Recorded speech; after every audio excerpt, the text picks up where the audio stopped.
इस एपिसोड के शुरुआत में ली और बायलन के बात को सुनने चाया ऑलरेडी ली का पॉकेट पर ट्रिक करके रिकॉर्ड सुनने कुछ डाल चुकी होती है और बाहर बैठकर वो तीनों सुन रहे होते हैं। तभी चुआन उन्हें बुलाता है और इसके बाद वो लोग शेयर होल्डर से बात कर रहे होते हैं। और यहाँ पर चुआन कहता है, इससे पहले मैं आप सबको मेरा और सुसाइड का कनेक्शन बताता हूँ। और कहता है कि 5 साल पहले मैं और मेरा भाई सिक्योरिटी कंपनी चला रहे थे और हमें आईएफ ऊंचा को भी लाने का टास्क मिला था, लेकिन मेरे भाई इसमें मर गया और वो आईएफ ऊंचा सी में खो गया। लेकिन फिर से उसे देखकर मैं शॉक हुआ। तभी बायरन कहती है, आप पहले कॉन्ट्रैक्ट साइन कीजिए ना। चुआन कहता है, देखिए ली कितना ध्यान से स्टोरी सुन रहा है और उनसे कहता है कि इसके वजह से कुछ लोगों का जान चला गया और कुछ लोगों का पैर और मेमोरी। लेकिन देखिए ली ने ओ आईएफ ऊंचा को लेकर गया।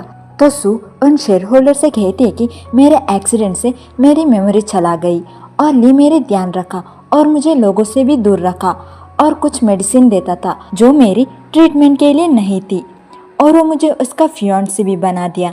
तभी बायलन कहती है, सू तुम क्या कह रहे हो उनके सामने। तो सू कहती है कि तुम ली को ट्रस्ट मत करो। तभी चाया वही ऑडियो प्ले करती है जिस पर चुआन सू से कह रहा था कि मैं बस तुम्हें पसंद करता हूँ, बायलन को बस यूज कर रहा हूँ। ये बात को लास्ट टाइम बायलन सही से सुनी नहीं होती है, जिसे सुनकर बायलन शॉक हो जाती है। तो ली को गुस्सा आता है और सू से कहता है कि तुम ये सब मेरे साथ कैसे कर सकती हो। तो सू कहती है कि तो तुम्हारा क्या, जो धोखा तुम मुझे बायलन के साथ मिलकर दे रहे थे।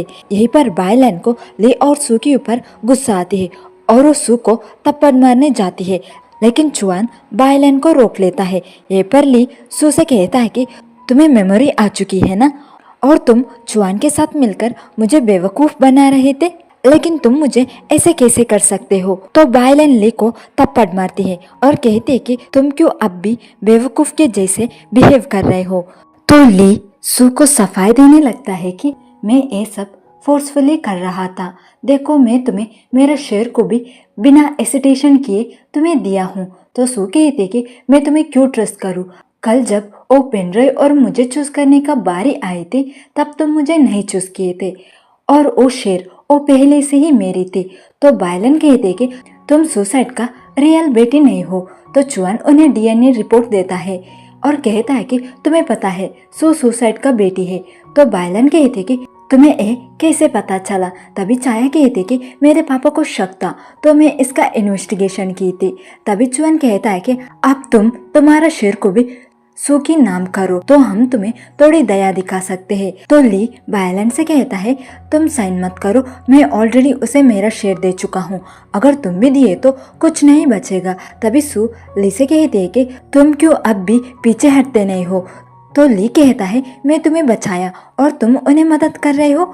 चाया कहती कि तुम मेरा पापा को मारे हो और पूबा को मारने जाकर जैंग का डेथ का रीजन बने हो। तो ली कहता कि तुम्हें ये सब कैसे पता चला। सू कहती कि क्योंकि मैं तुम्हारा एक गलत काम का विटनेस थी।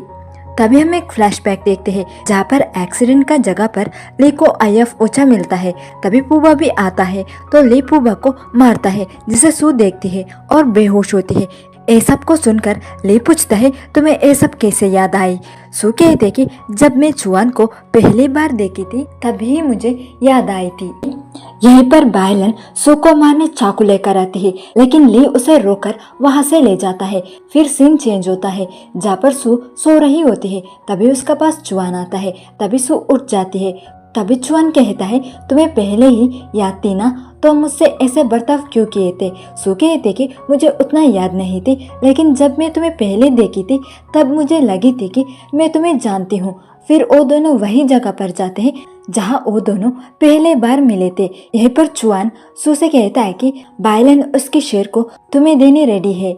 तो सू कहते कि मैं खुद वहां जाऊंगी। फिर वो दोनों पियानो प्ले करते हैं और किस करने लगते हैं। फिर सू बायलन का पास जाती है जहाँ पर बायलन उसके शेर को सू की नाम करती है और कहते हैं कि जो मेरी नहीं हो उसे मैं क्यों रखूं। तो सू पूछती है, आप ली को पसंद करने क्यों लगे थे। बायलन कहते हैं कि शादी के बाद तुम्हारा पापा मुझे इग्नोर करने लगे थे तो ये नॉर्मल है, मुझे ली पसंद आने लगा। ये पर सू कहती है, ये शेर आप ही रख लीजिए क्योंकि इतना साल से आप हमारा फैमिली मेंबर थे। तभी चाया सू को कॉल करके एक लोकेशन पर आने कहती है। दूसरे ओर ली चाया को बंदी बनाकर रखा था। जब सू एक बिल्डिंग का अंदर जाती है तब बायलन वो बिल्डिंग का दरवाजा बंद करती है। तभी हम एक फ्लैशबैक देखते हैं जहाँ पर ली बायलन को ले जाते हुए उसे माफी मांगता है और उसे मदद करने कहता है।